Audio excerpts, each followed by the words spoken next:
Haïti et la peine de mort. Quand la nation doit frapper pour survivre. En Haïti, nous vivons dans une jungle où le loup dévore les agneaux sous les yeux complices d'un État aveugle et impuissant. Chaque jour, le bal siffle, les cadavres s'empilent, les familles pleurent et les bourreaux se pavanent en toute impunité. Dans ce pays, on ne vit pas, on survit.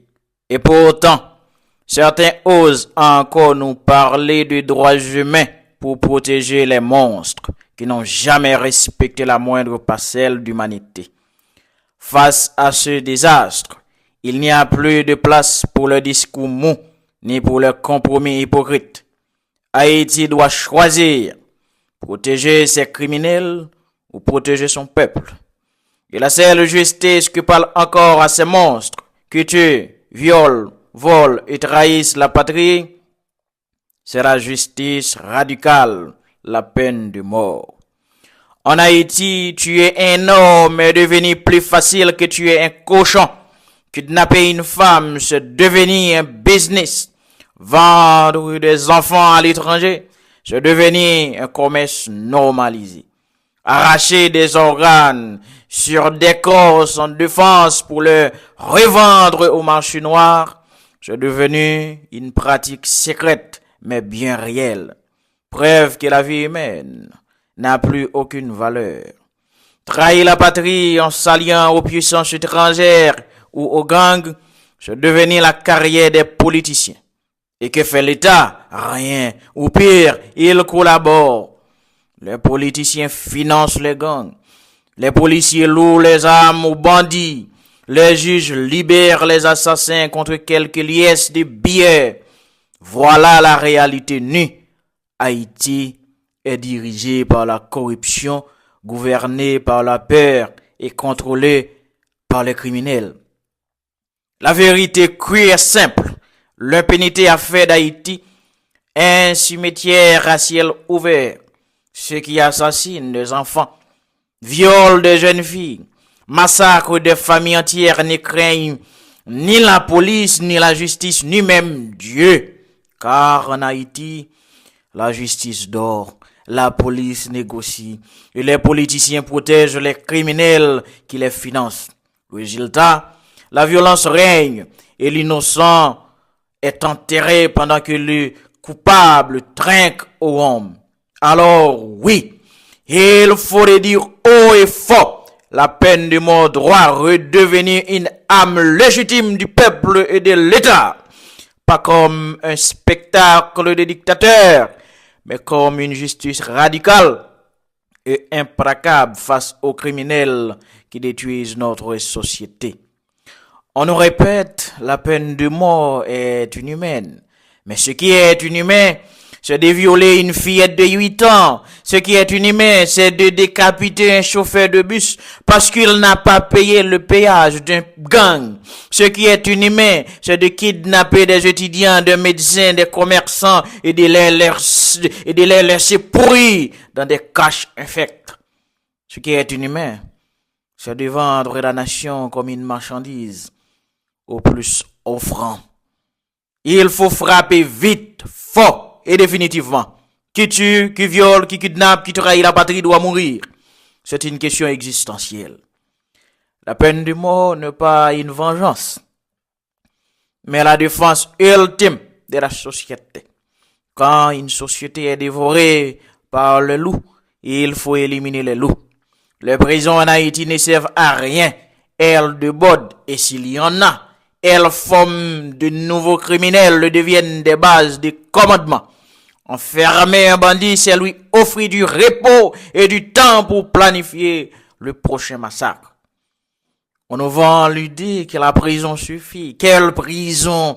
Celle qui déborde déjà, où les criminels dirigent leur gang depuis l'intérieur.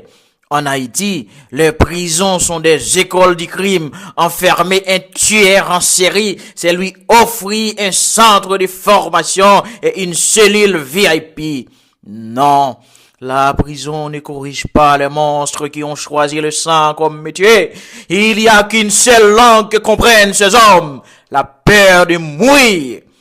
Certains diront, mais la peine de mort pour un politicien corrompu, n'est-ce pas exagéré?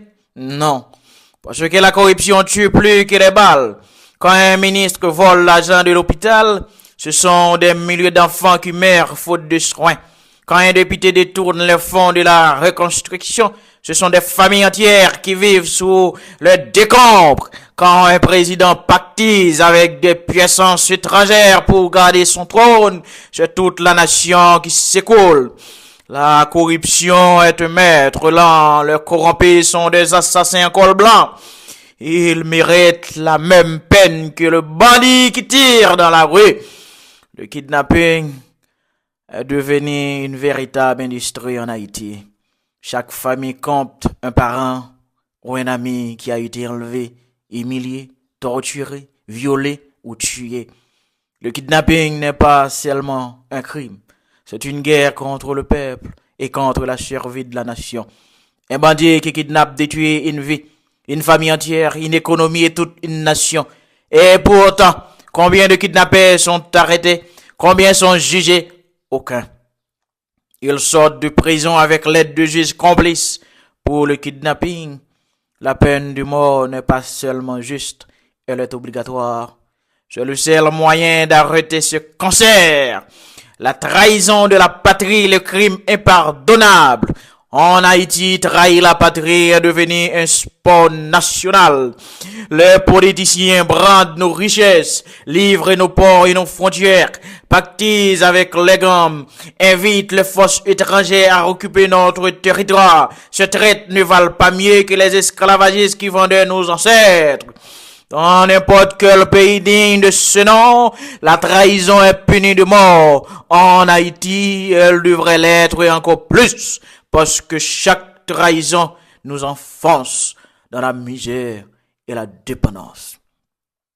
La peine de mort, la peine capitale, n'est pas une vengeance. C'est un message clair que tu dois mourir, non pas par barbarie, mais par devoir de justice et de survie. Un État qui ne protège pas les innocents trahit son peuple. Et protéger les innocents, c'est parfois éliminer définitivement le bourreau.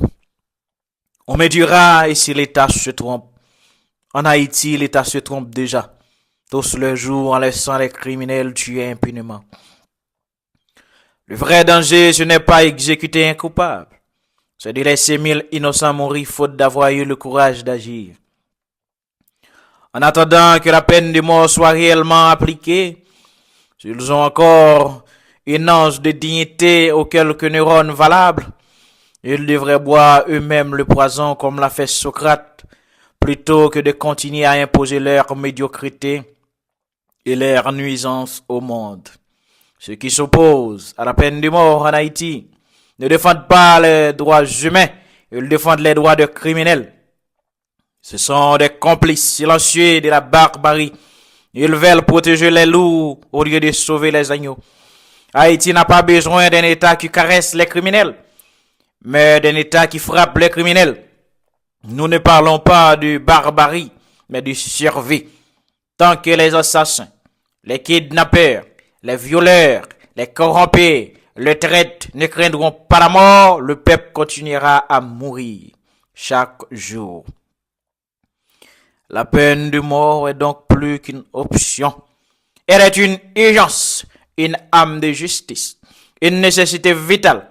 Parce que protéger la vie des innocents exige parfois d'éliminer définitivement ceux qui ont choisi la voie du crime et de la trahison. Haïti doit trancher. Ou bien nous acceptons de mourir avec nos bourreaux, ou bien nous choisissons de vivre en les éliminant. La peine de mort n'est pas notre ennemi, elle est notre dernière chance. Moi, je choisis la vie des innocents, et pour protéger cette vie, la peine de mort est non seulement légitime, mais nécessaire. Vive Haïti!